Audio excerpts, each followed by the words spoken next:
భారతదేశపు మహాగ్రంథాలు, కావ్యాల సంపూర్ణ సంకలనం. సబ్స్క్రైబ్ చేయండి తిలక్.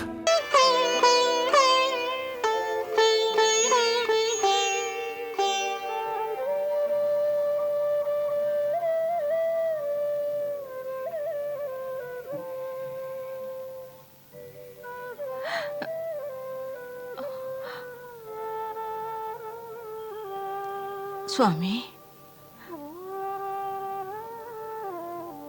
స్వామి,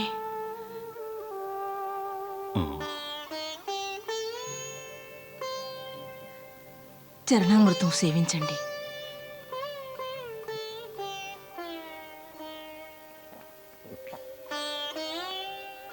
నేటికి మా రాముడు వనములకేకి 5 దినములైనవి, ఇంకా సుమంతుడు రాలేదు.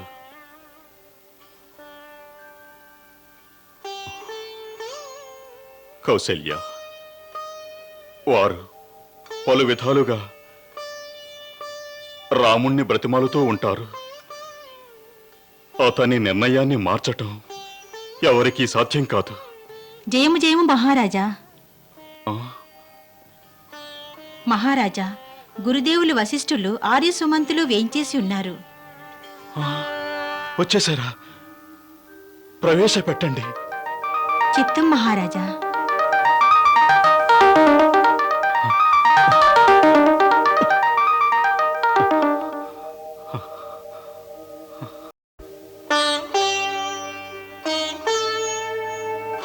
గురుదేవా,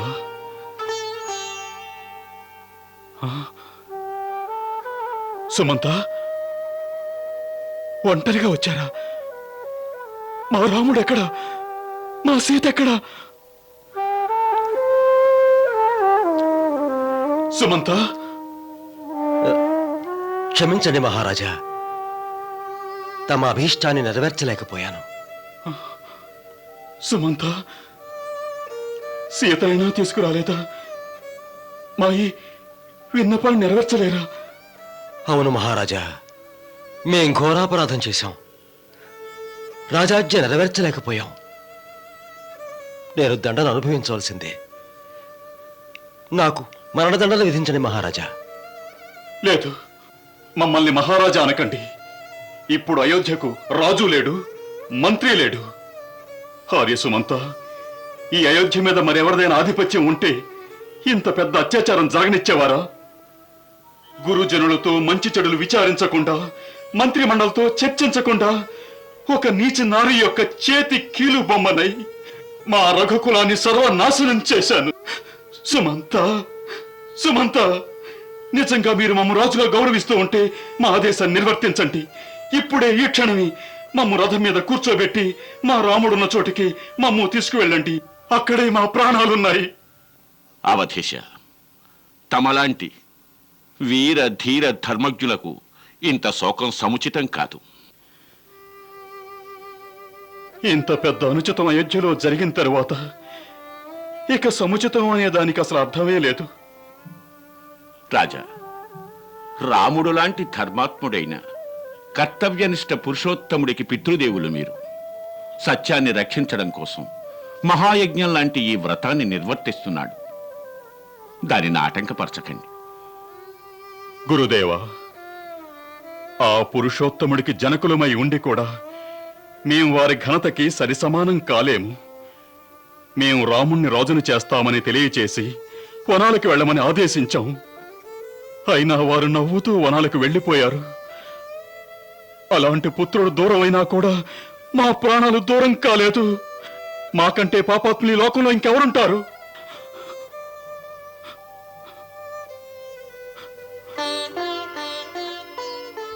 విధాత, మేం మా జీవితంలో సత్కర్మలు చేసి ఉంటే దాని ప్రతిఫలంగా ఇప్పుడే మరణం అనుగ్రహించు.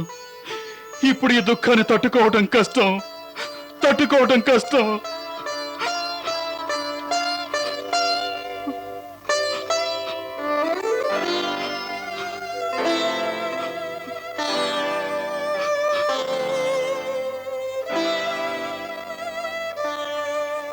మహారాజా, తమరు స్వతహాగా జ్ఞానులు.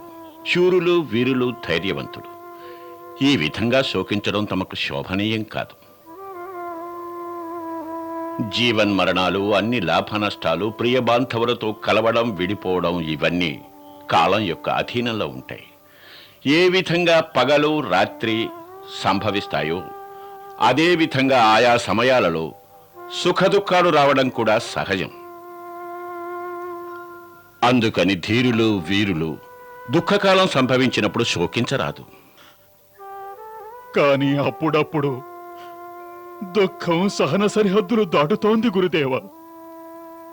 రాజా, తమకింతటి మనోవ్యధకి కారణం కేవలం పుత్రవ్యామోహం. వాస్తవానికి ఇది ఆ సమయం కాదు. తమరు తమ రాముడంటే గర్వించాల్సిన సమయం. కొంచెం శాంత మనస్కులై యోచించండి. రాముడెంతటి మహత్కార్యాన్ని చేశాడో. ఇంత పెద్ద సామ్రాజ్యాన్ని త్యజించి చిరునవ్వు చెందిస్తూ వనాలకు వెళ్ళాడు. ఎందుకు? సత్యవాక్కులైన తమ వచనాలు అసత్యం కాకూడదని. ఎందుకంటే చరిత్రలో రఘువంశీయుల కీర్తికి కళంకం రాకూడదని. ఘనకీర్తి గల రఘువంశీయులు తమ సుఖ సంతోషాల కోసం మాట తప్పుతారని అనకూడదని. రాముణ్ణి చూడండి, అతను లేశమాత్రమైనా శోకించలేదు. మహావీరుడు లక్ష్మణుని చూడండి, సీతాదేవిని చూడండి. ఒక మహారాజుకు పుత్రిక, ఒక చక్రవర్తి సామ్రాట్ పుత్ర వధువయుండి కూడా భర్త వెంట తనంతట తాను వనాలకు వెళ్ళింది. అందరూ తమ తమ ధర్మాలను నిర్వర్తించారు. రాజా, తమ శిరస్సు గర్వంగా పైకెత్తుకోవలసిన సమయం ఇది. మునివర్య, వినుటకి పలుకులు సరళంగానే ఉంటాయి, ఆచరణలో మహాకష్టం కలిగిస్తాయి. కష్టకాలంలోనే కదా ధైర్యానికి పరీక్షలు జరిగేది. తమ సుఖదుఖాల ప్రభావం ప్రజలు అనుభవిస్తారు. ఒక విషయం మరువకండి, ఈ సమయంలో తమరికి వారి బాధ్యత కూడా ఉందని తెలుసుకోండి.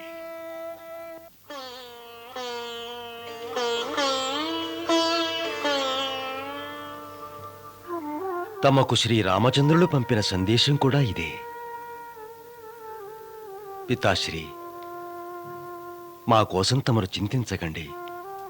దానివల్ల మాకు దుఃఖం కలుగుతుంది. రాజ్యాన్ని వదులుకున్నందుకు మాకు ఎలాంటి దుఃఖమూ లేదని.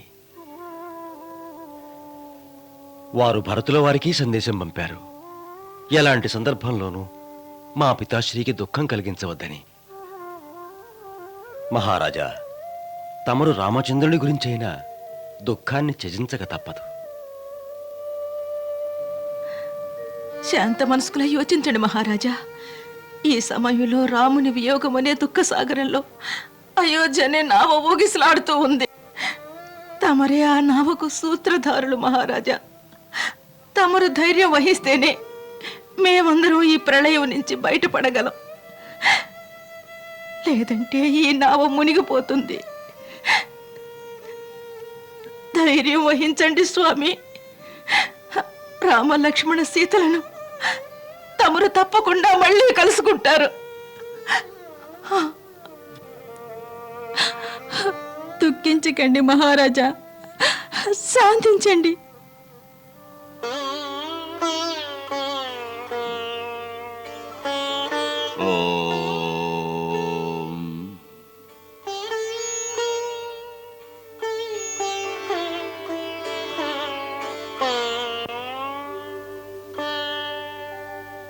రాణి, రాణి, అంతా సవ్యంగా జరిగింది. సుమంతుడు తిరిగి వచ్చాడు. ఆహా, రాముడు, సీత, లక్ష్మణుడు అందరూ గంగా నది దాటి వనాల్లోకి వెళ్లారు. మీకిక ఎటువంటి భయమూ లేదు. మరి మహారాజు గారు ఇదంతా విని సుమంతునితో ఏమన్నారు? ఏమంటారు? విలపించసాగారు. మన గురుదేవులు వశిష్ఠులు జ్ఞాన ధ్యాన వచనాలు బోధించాక శాంతించారు. అప్పట్నుంచి మౌనంగా ఉన్నారు. ఎవరితో మాట్లాడుట లేదట. ఆకాశం వైపే దీర్ఘంగా చూస్తున్నారట. మహారాజు, రామ రామ రామ రామ రామ రామ రామ రామ.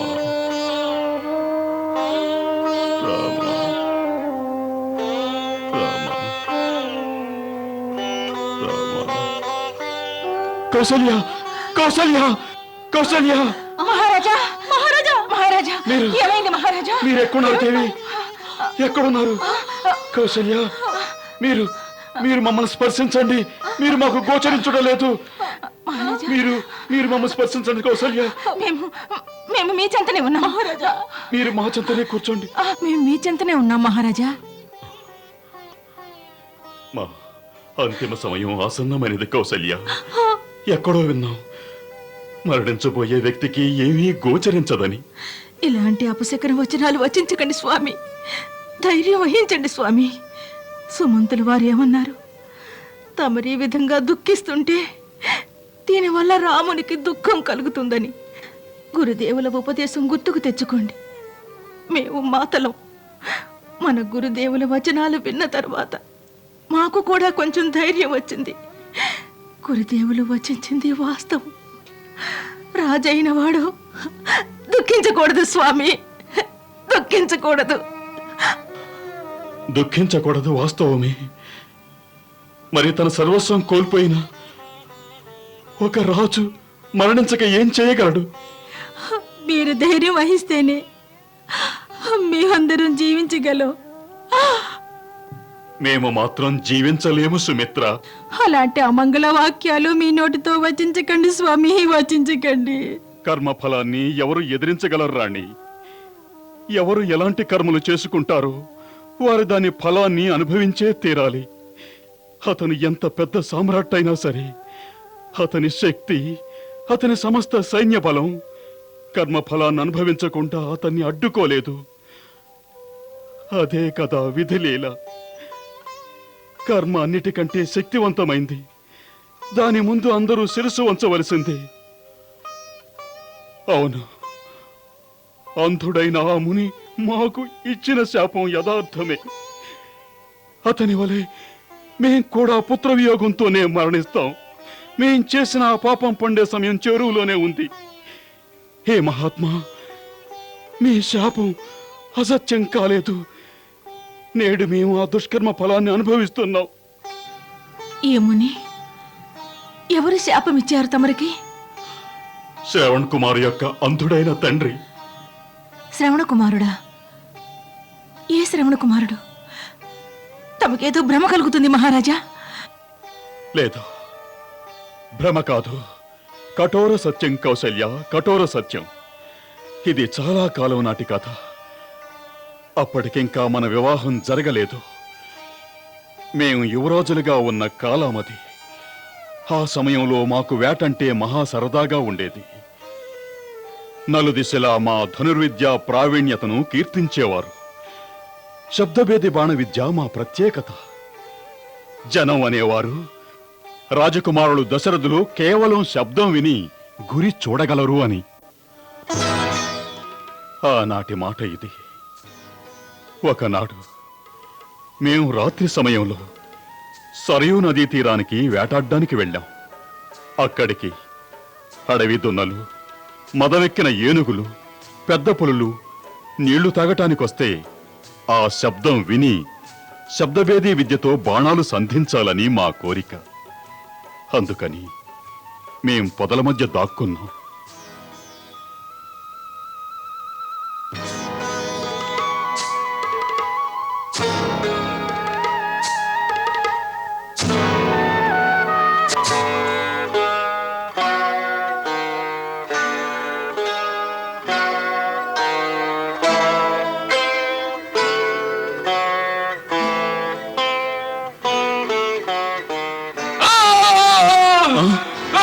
భగవంతుడా,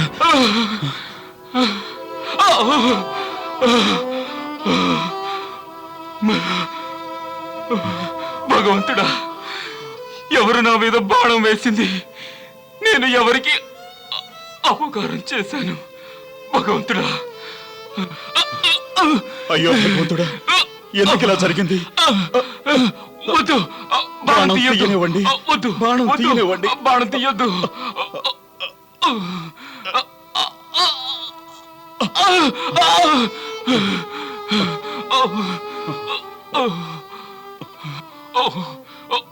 ఓరి క్రూర మృగమా, ఎవరు నువ్వు? ఏ పాపము ఎరగని నన్ను ఎందుకు చంపాలనుకున్నావు? మునికుమార, మేము నిర్దోషులం. నిర్దోష? ఒక నిరపరాధిపై బాణం వేసి ఇంకా నిర్దోషులని చెబుతున్నావా? మునికుమార, మీకు ఏ విధంగా విశ్వాసం కలిగించగలం? ఇది పొరపాటు వల్ల జరిగింది. రఘువంశీయులు స్వప్నంలో కూడా ఒక అమాయకుడి పైన బాణం సంధించరు. రఘువంశీయుడువా? అవును, దశరథుణ్ణి, అయోధ్య యువరాజుని. యువరాజు దశరథులా? యువరాజు అయ్యుండి కూడా మీరింత పాపం చేశారా?